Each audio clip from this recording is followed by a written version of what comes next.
Di ko inakala na ang alagang nararanasan ay magdudulot pala ng ginhawa sa buhay namin. Na di lang nakapagpapalakas ng katawan, pati na rin ang kalooban. Di lang nakapagpapagaan ng pakiramdam, nakakabawas din ng pangamba. Di lang para sa kagandahan, pati na rin sa kinabukasan.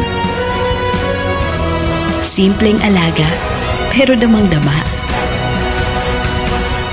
Yan ang alagang Unilab.